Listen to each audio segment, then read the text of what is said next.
Hi guys, today I'm going to show you how to change strings properly.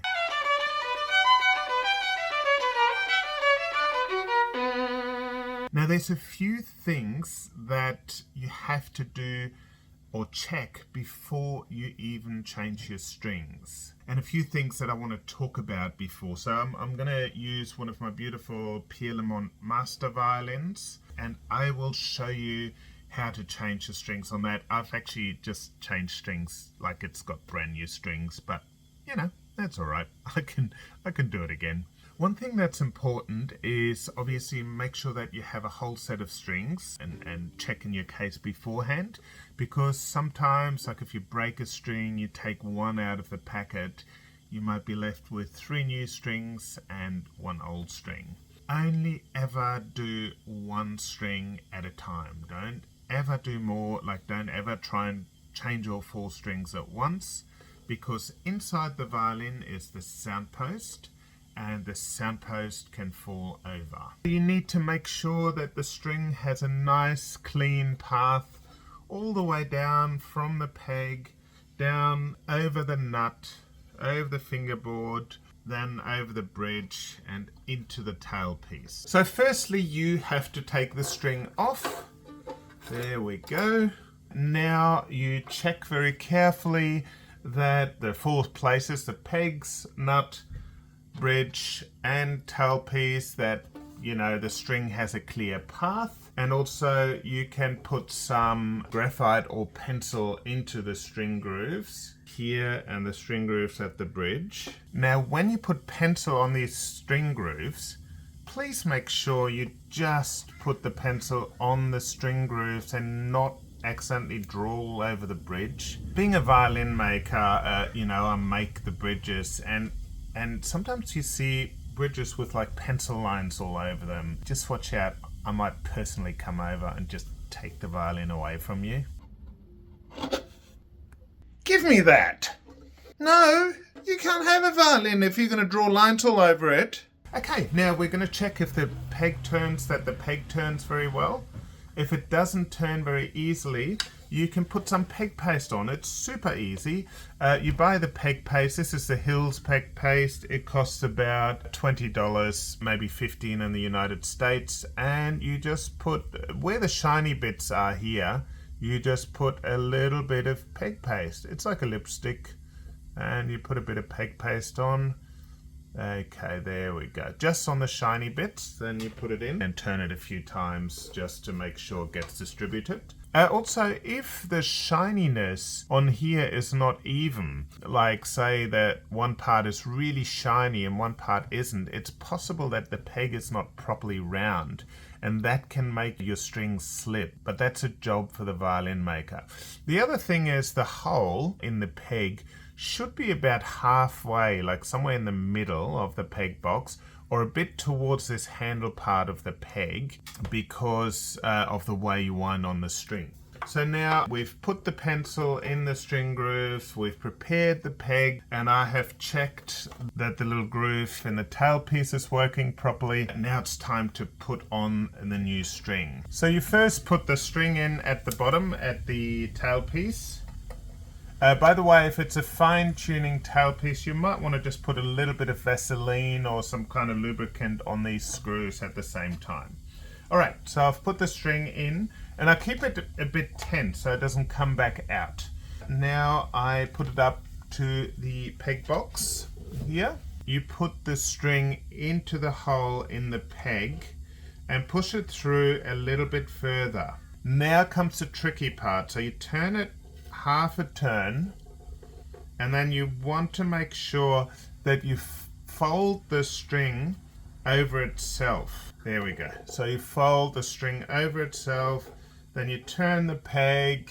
If it slips out down the bottom here, doesn't matter. So I'm just holding it with my thumb on the nut here, so the string can't go anywhere. And if it slips out down the bottom, you can just put it back in. Alright, now you just tighten the string, but as you're tightening, you move the string very close to the peg box. This is the peg box up here, and you move it closely to the side of the peg box where the handle of the peg is. Okay.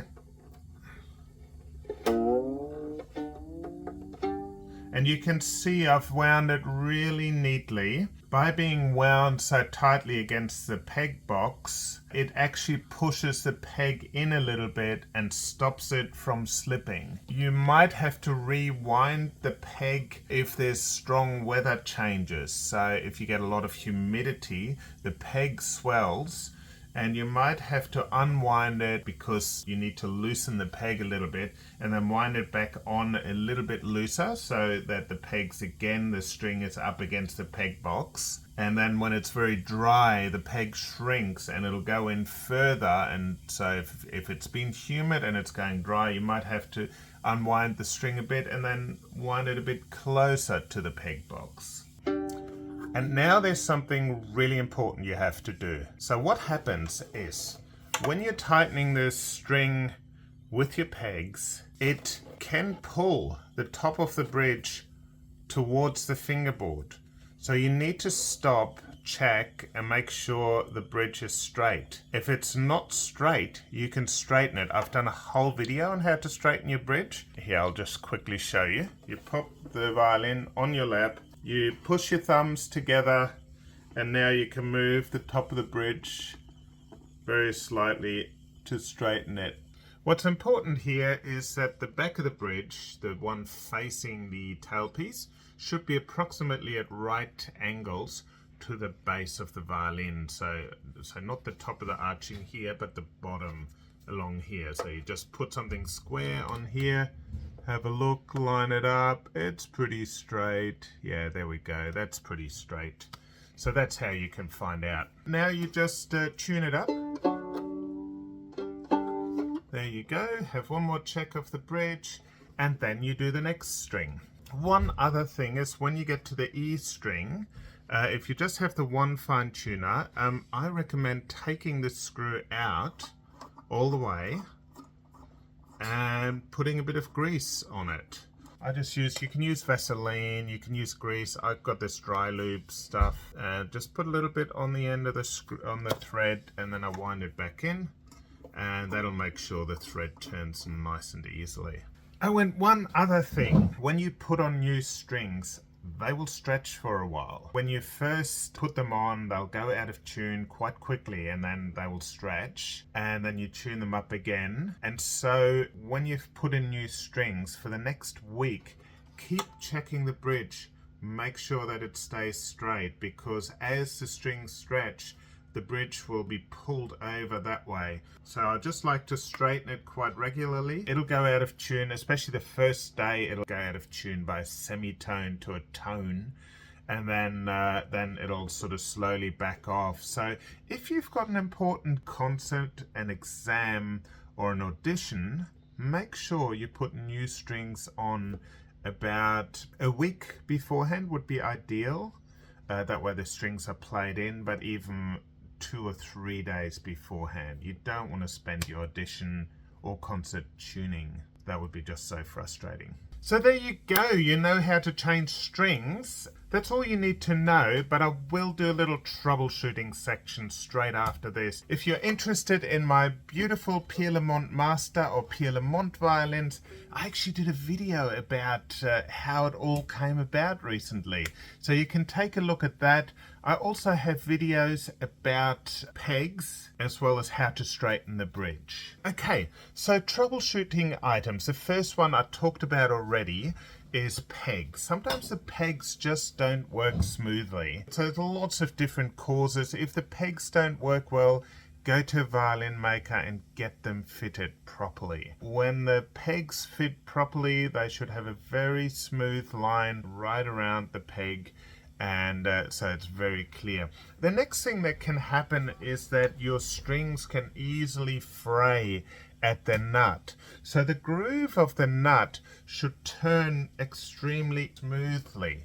It should just have this beautiful gentle turn, so the string neatly and slowly gets folded around the top of the nut and doesn't have any kinks. But sometimes people make us, or especially if you buy an instrument that hasn't been set up properly, they might not get that right, and so there'll be like a little jagged bit, and the string will start fraying there, so that can be a problem. The other problem that you could have is at the bridge is that the string grooves have cut in a little bit and they're kind of biting the strings. Again, I would probably go to a violin maker and just get the string grooves filed to make sure they're working okay. The final problem you could have is that the string doesn't actually fit into this groove here. I sometimes just flatten a string using very flat pliers. I'll show you on a string here. As you can see, the string is quite round there, and I will flatten it just very carefully in line, up and down. So I have the little ball kind of running this way, and then in the same line I will just get the string and I will just flatten it just very carefully. I'll just flatten it. Now you can see it's just a tiny bit more flat, and that's often enough to make it fit quite easily into the groove of the tailpiece. So they're most of the troubleshooting problems that I can think of.